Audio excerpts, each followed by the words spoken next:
alleged fights and punches and outbursts between politicians and media? Is the criticism of journalism or journalists by the politicians justified? Film and Publications Board gets to online space. What does that mean if you make video content for online platforms? Hello and welcome to Media and Society on SABC News, independent and impartial. My name is Rams Mabote. This is where we look at the intersection between media and audiences. This show is not complete without your say. Connect with us on social media platforms via Twitter, hashtag SABC Media and Society. We want to know your feedback on how we feed you as the media. You can also call us on 011-714-6841 or 6842.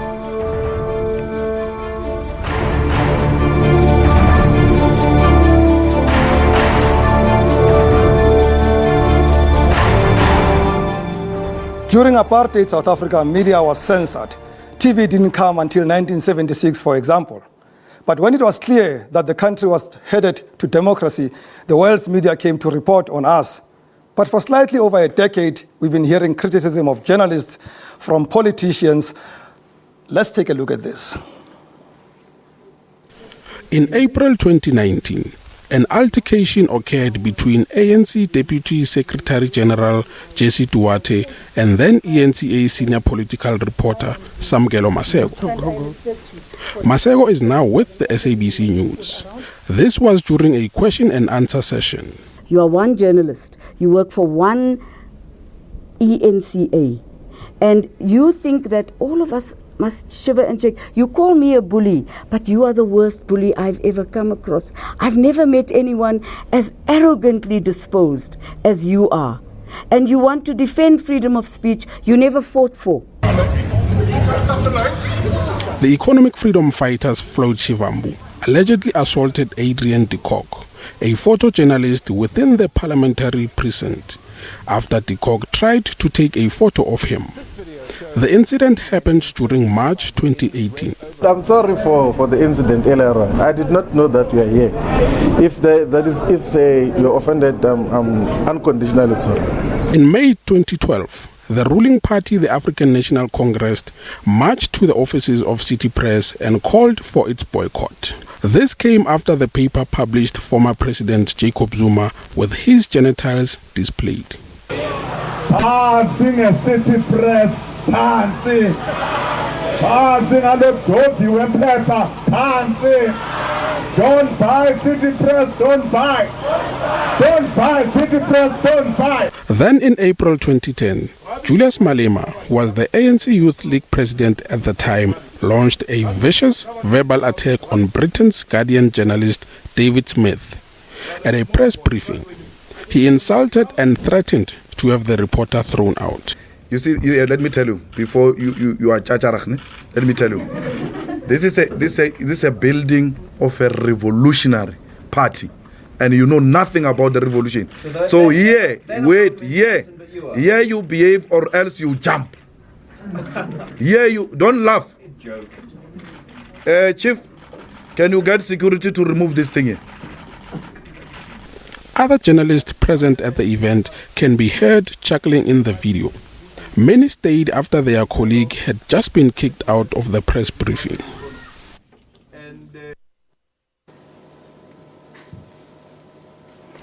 After the 2021 local government elections, the ANC's Fikile Mbalula cited the SABC as one of the reasons for the party's bad performance at the polls. To discuss criticism of journalists by politicians, we are now joined by Hope Welkhatebe, SANEF's project manager, and Naledi Mudise, who is lecturer in the Political Studies Northwest University. Hello to both of you.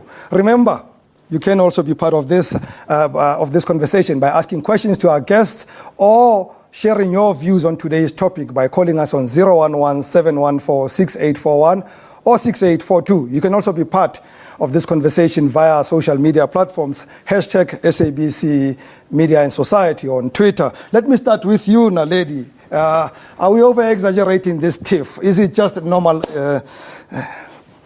what do you call it, normal existence between politicians and the media? Good morning, Ramzan. Good morning to the viewers. I think that it is not, so there's a complex relationship of mutual independence between politicians and the media, because political power needs the media attention, and the media, on the other hand, needs credible sources inside the political establishment to produce the news. So I don't think that this tiff is exaggerated. I think that when these two actors maybe face a difference of opinion and face a different approach of how they would like either the news or the information that they're sharing to be disseminated, that is what would cause the conflict. So I don't think that it is exaggerated. I think that it is part and parcel of the conversation and the development of the relationship between the media and the politicians within the country. Pungani, I remember being told as a young journalist that it is normal to have an adversarial relationship between politicians and the media. So why is this an issue? I think what makes it an issue, and greetings to listeners, what makes it an issue today is that it has gone to a stage where it took also a different turn, where female journalists in particular were insulted, were threatened with their lives. We have journalists from the SABC who are being told that their children will be raped, they will be kidnapped. We have journalists, female journalists who were tortured on Twitter. So it has taken a bit of a different turn. While in the past it would be just a tiff between one politician and a particular journalist, now you find a party telling its members, to either intimidate a journalist or to no longer cooperate when a particular media house is going to report. So you find that even members of the community who are fans of a political party are being instigated to have a particular attitude against a particular media house or a journalist in particular. And they push around the female journalists. We have seen what happened to ENCA journalists. We have seen what happened to the late Karima Brown. And also, if it was not that much of a matter, why would the courts take it seriously? Why would the courts instruct a political party to take off or erase certain tweets that are insulting, that are threatening from their tweet, so that then the journalists can live a better life? Are you, as the South African National Editors Forum, taking it seriously? What are you doing about this adversarial relationship? We've already taken it to court. We've become amicus in court, because that's the whole point. We felt that it was just it has gone too far. It has gone beyond just, and it ends there. But it has gone to that point where we feel that it is now, the turn is now a threat to the lives of journalists. The colleagues at the SABC in the Free State and Bloemfontein, they had their, things sprayed, graffiti sprayed at the walls and then threatening the lives of journalists there. And if anybody would be so angry at the media to a point of barging into the studio and doing such things, that has gone too far. Naledi, isn't it normal though? On the one side, what Hopewell is telling us is a very sad story of, what seems to be happening to journalists. But we watch television, we listen to the news, we read newspapers. There's attack on politicians. There's smear sometimes that they would feel smeared. Isn't it tit for tat? Isn't it what you give, we can also give? I don't think so, especially after what the other guest has just mentioned, because when we define the role of the media and its responsibility to the political public as being a watchdog, so the expectation that the politicians and elected representatives are not beyond reproach, the media should, by all attempts, attempt to try and hold politicians accountable in their role as public officials. And so, they need to ask the hard questions about, are they keeping their oath and office? Have they met the targets that they've set out in the manifestos? And are they or are they not participants in corrupt activities? And I think that the issues that have often arose has been a result of the fact that politicians have been unable to have not been able to adequately respond to those questions. And so it's not really a matter that should be considered as tit for tat, because in essence, what the media is attempting to do is to be the voice of the public and try to keep these politicians accountable, whether they like it or not. Are we in a state where perhaps we're trying to be unique? I think this happens all over the world. It does happen all over the world. And all over the world, it also happens that journalists are murdered. Right? It does happen. We have our colleagues in the Gambia. We have our colleagues in Eritrea who are arrested, who are jailed. So yes, it does happen. Even in this country, by the way, people like George Tlhole Matata said will still tell you that they were arrested, they were jailed, right? Fine. But does it mean it's a good working environment? Should it be happening in a democracy? Because what was this fight for us to get a democracy if the politicians, who some of them were journalists, by the way, I can mention a number of them who were journalists. Now, why would they today want to see their colleagues who are supposed to be intimidated, supposed to be beaten up, supposed to have the whole public instigated to have them beaten up or threatened, or even the lives of their children threatened with rape and things? It's not a small matter. I think we should take a pause and think about it. But also, what it tells us is that maybe we need to negotiate and debate a different tone, where we find where the media maybe have to be seen to be deciding, or maybe even allowed for journalists to declare what political parties they favor or not. I know that this debate within SANEF has always ended with a no, right? But I think it doesn't change it does not necessarily stop the younger generation to think differently and see if we are a generation that is different for their times. Mm-hmm. They maybe have a different debate and a discussion. In this country, political parties have not gone to a point of buying newspapers and owning them. In other countries, it is norm that present political organizations or what you call presidents own the media, but it allows the public to know if this party belongs, if this paper or television or radio belongs to a particular party, and it becomes an open discussion. Okay. Maybe we should go there. Let's hear what our viewers have to say. Kondile is calling from the Northwest. Good morning. In Mangaung, Mangaung, I thought so. I thought you relocated, Kondile. Thank you for calling. No, okay, Ramza, and hope there. Yes, go ahead, Kondile. Rams, the media's agenda and politics or politicians have agenda. Now you have two entities or two sectors with agenda. The media intention it is to package the information, but as to how they package that information to their community or to people that are supposed to consume it is a different thing. The politics or politicians or political parties also have the agenda at how the information has to be presented.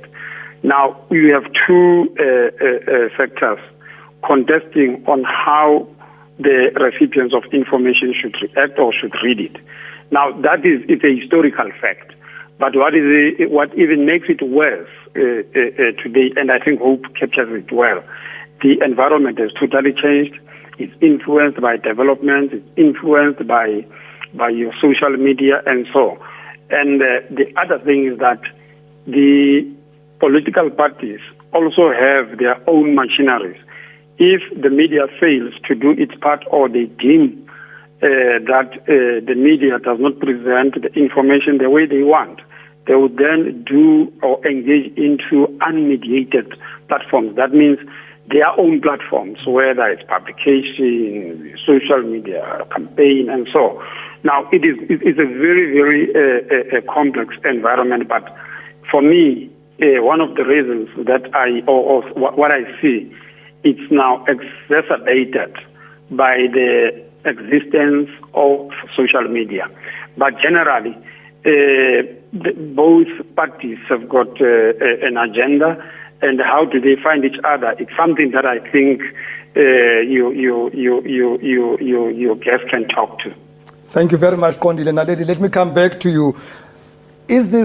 Could this, or is it already affecting democracy, this relationship?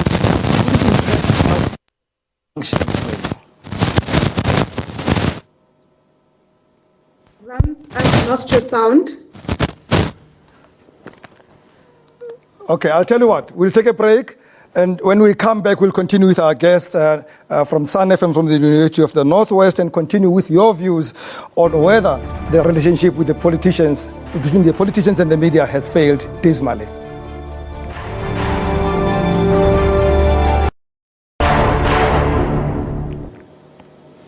Welcome back. You're still watching Media and Society.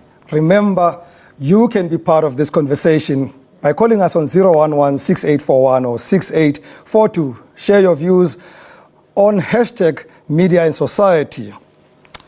Let me go back to you, Naledi. Is this relationship, and whether we call it adversarial, whether we call it confrontational, or maybe just not palatable, between the media and politics, is it affecting democracy in any way? So I think that so in essence, a democracy values, freedom of expression and freedom of speech. And I think maybe that's where the contestation is. It's to a large extent the question of what are the limitations or what are the limits of this freedom of expression, and also what are the limits of the freedom of the press. So it's not necessarily, in my opinion, affecting democracy, because it does create room and opportunity for debate, and also to enhance the laws in the country in relation to how the two parties should interact between each other. So I don't think that it is affecting democracy negatively. I think that it does speak also to the challenges of the day in terms of the previous caller spoke about new forms of media which have emerged in the past 5-10 years. And I think that it creates now new spaces on where this debate can take place, on where media houses can also practice and share their views. And I think that what that then does is that it facilitates spaces for conversation, which is very important within a democratic state. Could the attacks, Naledi, on journalists by the media, could they influence the public on how they view the media? Absolutely, because as the other guest has just mentioned, when politicians tell their followers or tell their members of their parties to protest against or not to watch a particular news channel, the amount of influence politicians wield does affect that relationship. So I think that just to answer briefly, yes. Okay, thank you. Jabulani is calling us from Johannesburg. Good morning, Jabulani. Yebo kunjani ma? Siyaphila kunjani mfethu? Sikhona nathi. Yebo. Baba inkinga yami yemedia i1.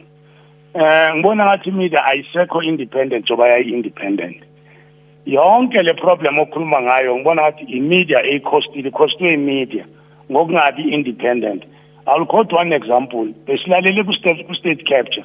There were issues that was raised against our current president, Ramaphosa, by Brian Mulife. If it was Zuma, Mulife ekhuluma ngaye ngaleso sikhathi, ngabe media was all over. Uzuma even camping outside. KaZuma befuna ukunderstand ukuthi lento besho Brian Mulife uphendula uthini, but maku azange imedia ifuna nokuyilandela nokuyi-entertain that issue. And that was a serious allegation that was issue Brian Mulife against the president. So ngibona ukuthi imedia ayisekho independent, it's aligned kwamanye ama-faction. Ayikho that independent, because ngokwazi kwami imedia njengoba mangivuka ngothenga iphepha ngifuna ukulalela izindaba ukuthi kwenzekalani ezweni, not ukuthi imedia isayida nobani ayisayidi nobani. Ngiyabonga mfethu, siphendulele mfethu. Yeah, I think Jabulani has a right to express his view. And uma ngabe ngiright ukukhuluma ngezulu. Uma ngabe public broadcaster. Yeah, uma ngabe bona ukuthi akajabulanga into ethile, he has a right ukuthi ayibeke ngendlela ayibeka ngayo.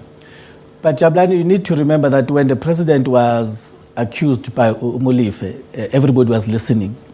And they asked Mulife where he got this. And he himself said he read it from a magazine. So he could not have any other evidence of any sort. Here he was going on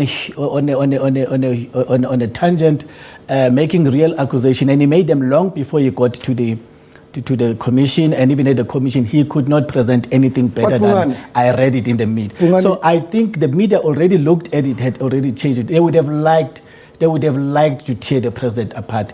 I disagree. You cannot, that he was not Pungani, say to me and Jabulani and everyone else that there is no bias in the media. There are biases. I didn't say there isn't. But I'm just saying, it's a follow-up question. Okay. Yes.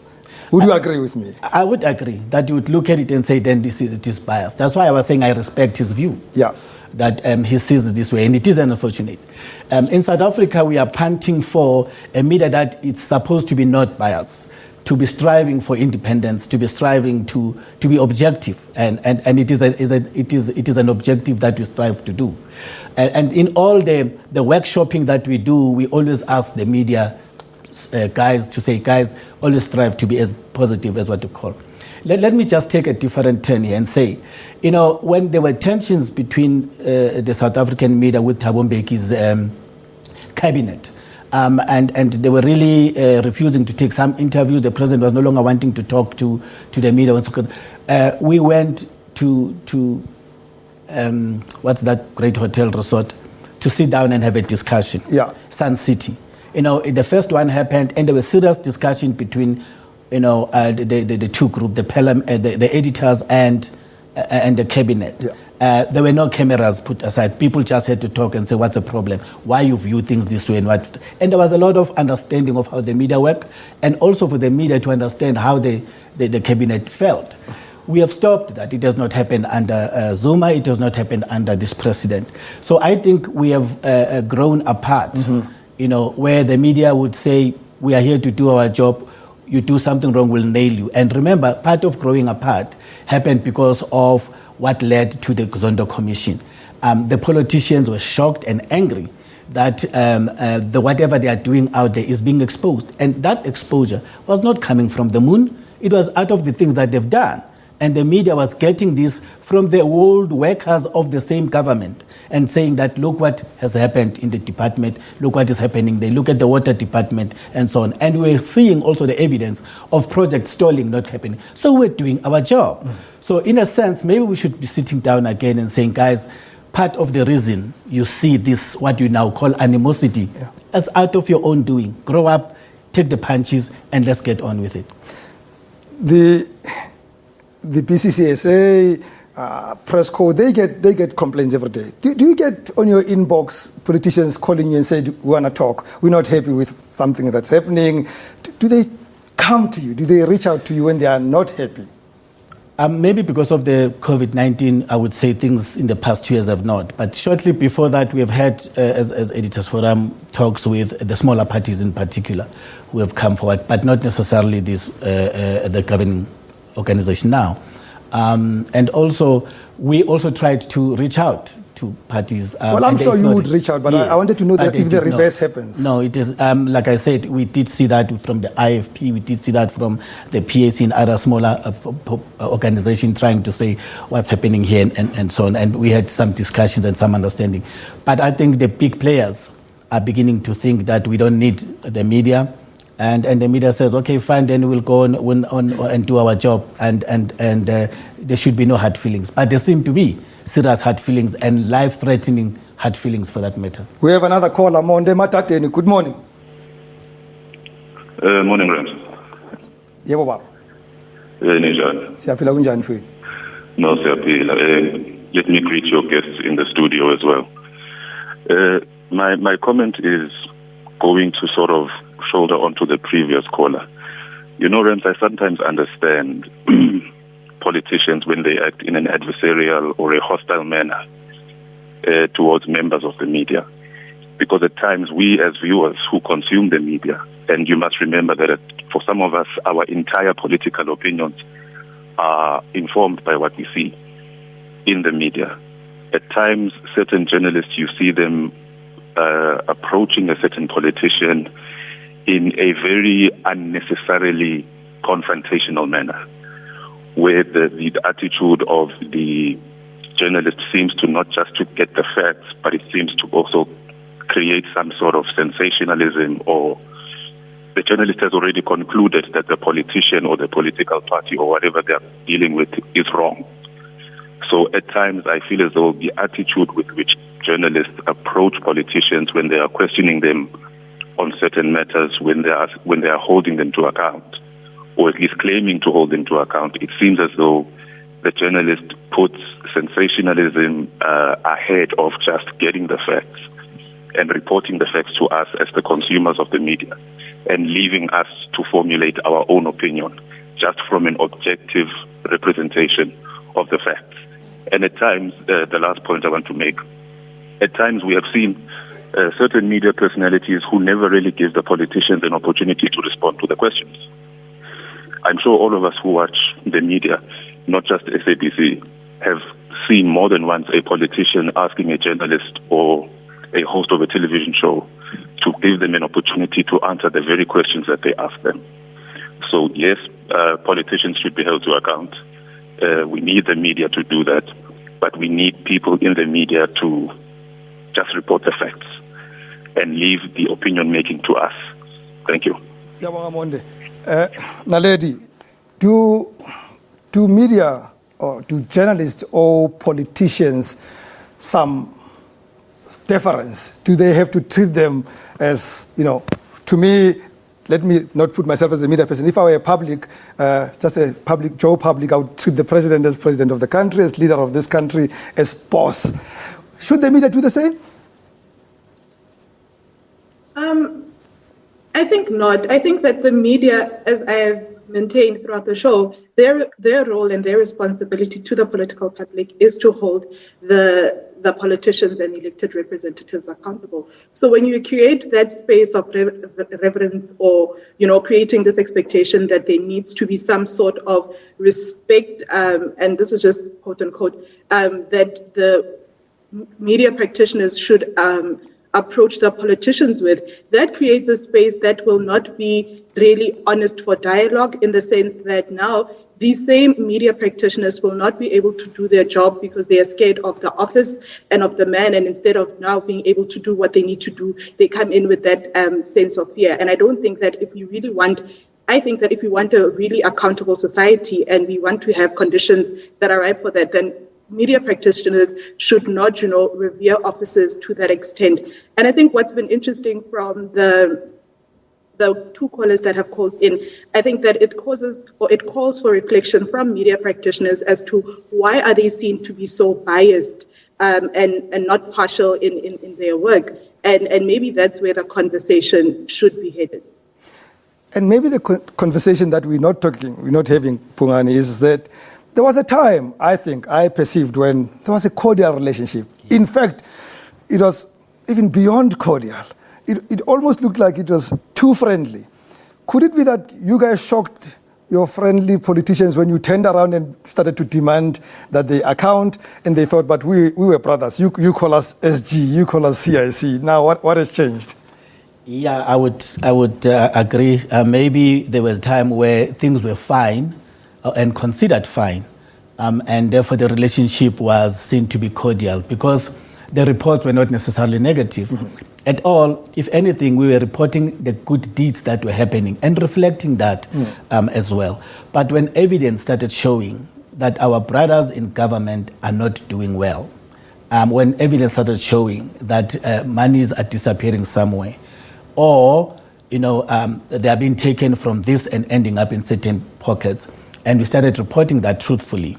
And remember that if we had lied, if any of the reports about the health department had been lies, surely some journalists would be in jail by now. Why is it that when they are investigating and the Zondo Commission is proof to it and evidence shows, so those leaking information, the information that leaked shows that the truth has come out, and I think the public should also give credit where it's deserved, and admit that the reports that journalists have shown, have put forward, have come to show that they are true. You seem to be pinning this adversity on corruption. It seems like things broke, the relationship broke up because corruption happened.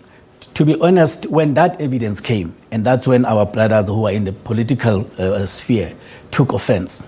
How dare you report us on this? It was as if we were supposed as brothers to sweep the truth under the carpet. We did not, and kudos to those journalists who stuck to their guns and did their job. So I think we need to sit down again and remind, particularly this president, who, when he came forward, he came with a ticket that says, I will fight corruption and I will get things right. And when he's been challenged now, it should be because he's either doing it or he's not doing it. And maybe we should sit down and speak heart to heart about it. Naledi, last word from you. Is there is there something to be worried about? Or should we really think these are two groups that need to reach towards one another and continue doing the work, and we should be okay with it? I think that it is something that we definitely need to be worried about moving forward, particularly when the lives of journalists are being threatened, because once that happens, I think that also puts press freedom in the country under jeopardy. And we cannot have that. We cannot have a democracy where dialogue is not open, where the press is not allowed to do its job and to a large extent hold the elected representatives accountable. So we need this dialogue, we need this press freedom to be protected at all costs. Thank you. Mandla, you call him from Mpumalanga. You have the privilege of concluding this segment. Let's hear your views. Yes, all I can say is that our media, they can put you, I can say, and if they want to destroy you, they can destroy you. I don't know whether I'm going to but some of the states is more to check the balances. Now the media, they are not favor but if you can see, if you can check the media and the reporting, I very can see that somewhere, somehow, that bias. So I don't know whether there's any thing that they can do with the street by reporting it right. Because of almost 80% when I'm actually right, the rest of them, they can destroy you. And never apologize. Errors about it, they put just a small word, apology. But if there's something they will big, then they'll put headlines. They 1, 2, 3, 4, 5. Well, thank you very much, Mandla. I told you had the right to conclude this conversation. Thank you very much to Hope Welkhadebe from SANEF and you, Naledi Mudise, from the University of the Northwest. Thank you very much to you, the callers, for your views. After the break, we chat to the Film and Publication Board about the expanded mandate that now includes online spaces. Be part of that conversation by asking your questions on 011-714-6841.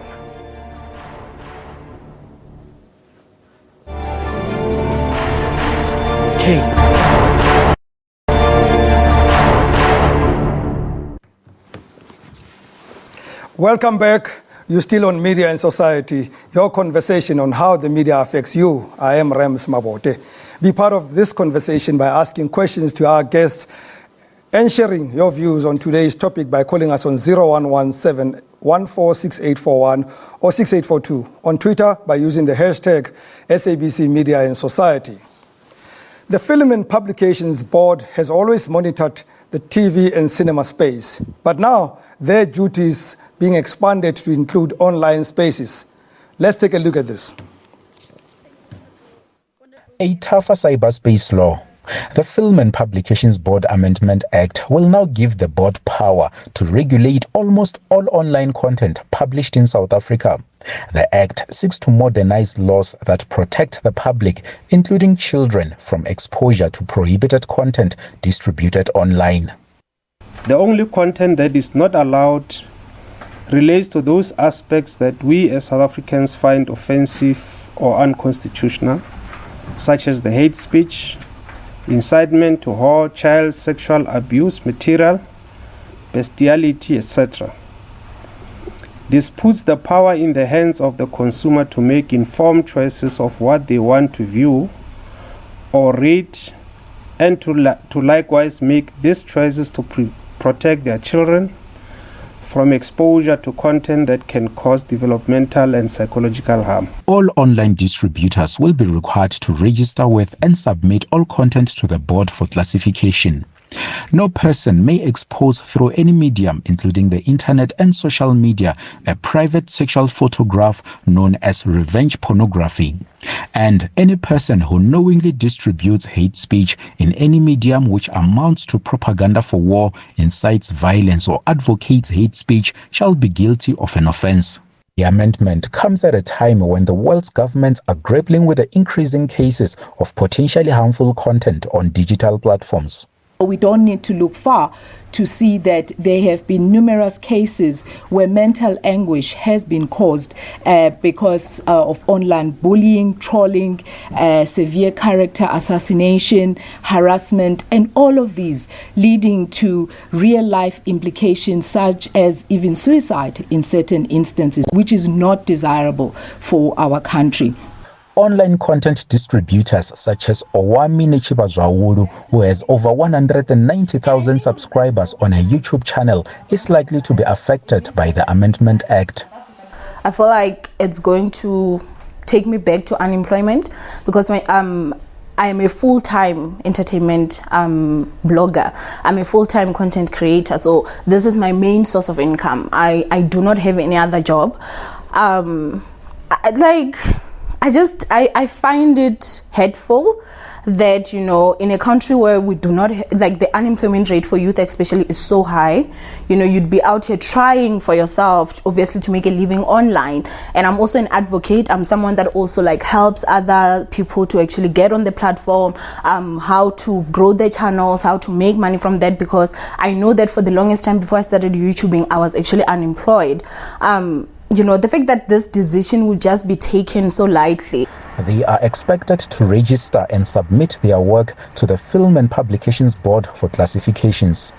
If I have 10 videos that I have to submit per day, and there is over, I'm sure, 100,000 creators, who are these people that are going to be giving the okay? You know, how long is it going to take for the videos to come back for us to actually release them to the public? For me, there's a lot of things that I feel like were definitely not considered when it comes to this particular, especially the one for us to have to submit the videos. Because if they are slow, if they do not have enough staff to actually go over like maybe over 1 million videos a day, then it means that we are out of a job. Members of the public can now lodge complaints when social media content contains prohibited content. Join the conversation on 011-714-6841 or 6842.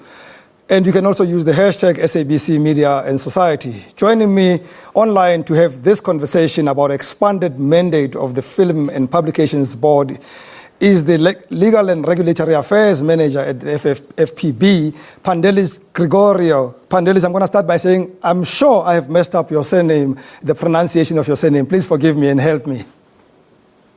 It's actually Pandeli. The S is silent, and you got the surname pretty close on, so it's pretty good. Thank you very much, Pandeli. I'll remember that. Let's start at the beginning. Who is Film and Publication Board, and what is your mandate?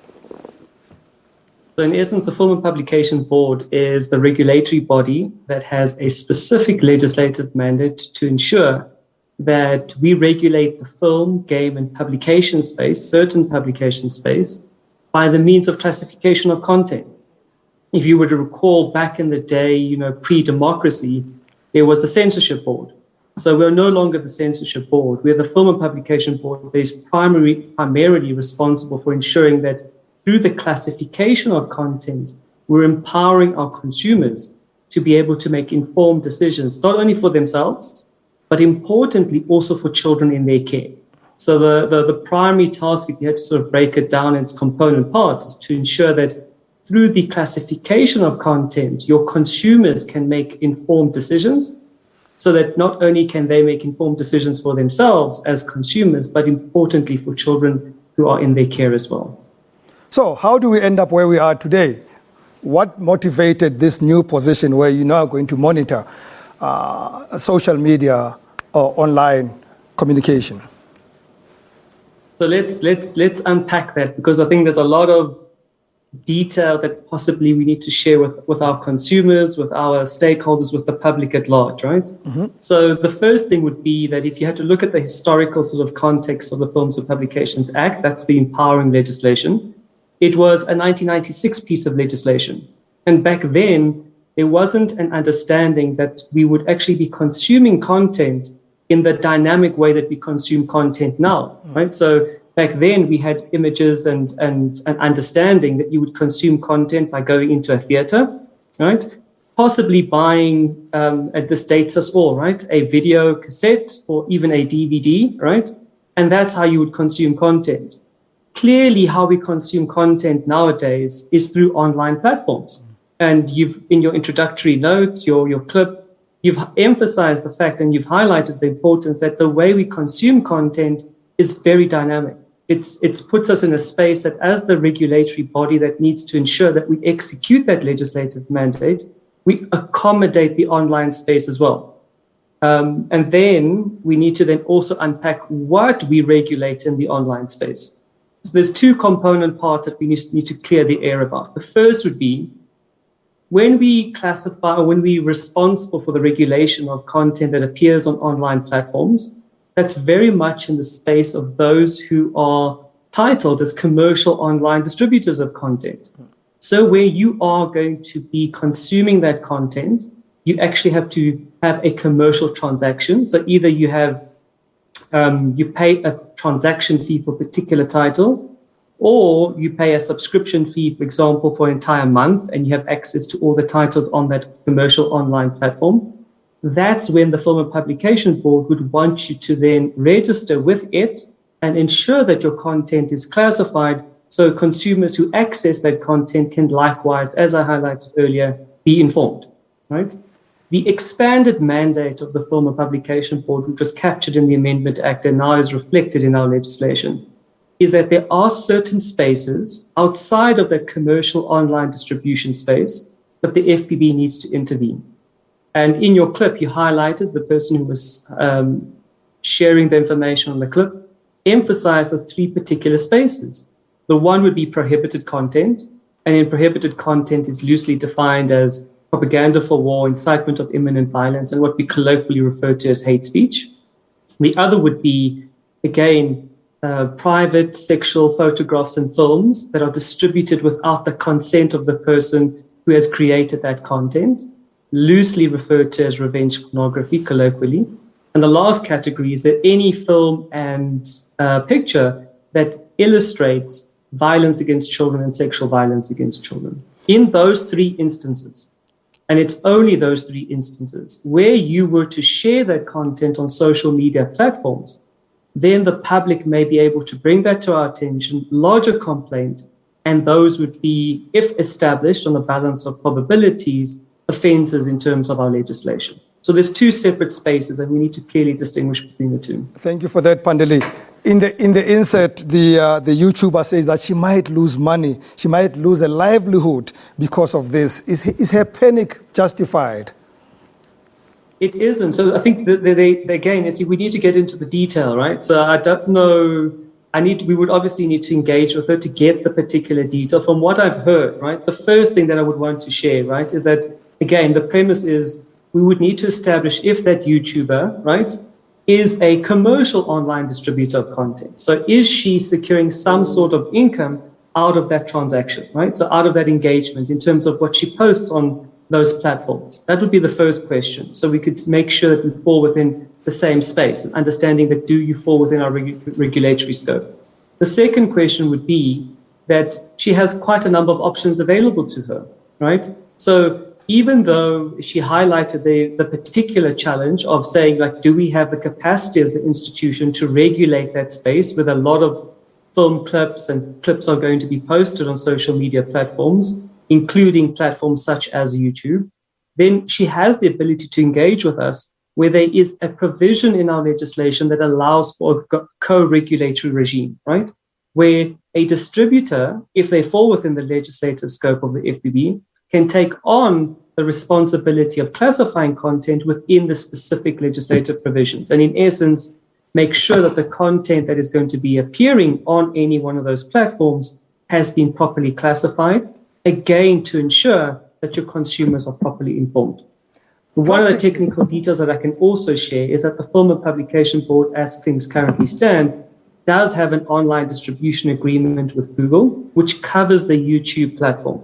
So where somebody is using the YouTube platform, because of that agreement that the Film and Publication Board has with Google, as things currently stand, then they would be covered within that space, and they would not then need to register with the Film and Publication Board. and ensure that that content has been classified. But that's a particular reference to the platform that was highlighted in your clip. In practical terms, if I'm a content producer, should I now, what do I do? Do I come to you every time I produce something before I take it on air? And by the way, the other threat here for me, Pandeli, is immediacy. Social media has given us immediacy. I can do things now and make it happen. Now, do I come to you? Do I wait? How long do I wait? How does it work? I think then I must emphasize, and I'm going to emphasize it again for effect, right, is to say that we do not regulate user-generated content. So let me put that right out there. So we don't regulate user-generated content. So if you're going to be posting anything on social media platforms, that doesn't fall within our legislative scope. The moment it does fall within our legislative scope is in those instances where you are commercially transacting, right? There is actually a commercial engagement that takes place. So if you're a creator... Let me ask my next. I'm running out of time. I'm answered on that one. I got it. My next question is: aren't you adding a lot of work onto your hands? Isn't this going to be onerous on your part? That now you have to then deal with hundreds of thousands of commercial users of social media, and that you have now to regulate. Well, we don't. Well, I think in terms of executing our legislative mandate, we serve a crucial function, right? So again, the premise is to ensure that we don't expose the people, our public, and importantly, children, to harmful content that they shouldn't be exposed to. And in addressing the capacity constraints, we have many mechanisms available to us. I shared with you already the co-regulatory provisions, which we could engage with our social media platforms and see how we can then deal with that scenario that deals with commercial online distributors of content. And in that space, we do feel that we would be able to address those challenges with capacity and nonetheless still execute that very important legislative function that we do have. The one letter or word that we're scared of, people in the media, and that would also be people who produce content, is the C word, censorship. Should we worry? We don't censor content. I think I'm emphasizing the fact that what the Film and Publication Board does is it tries to inform the public. So you will have only very rare instances where content would fall within the, for example, refused classification space.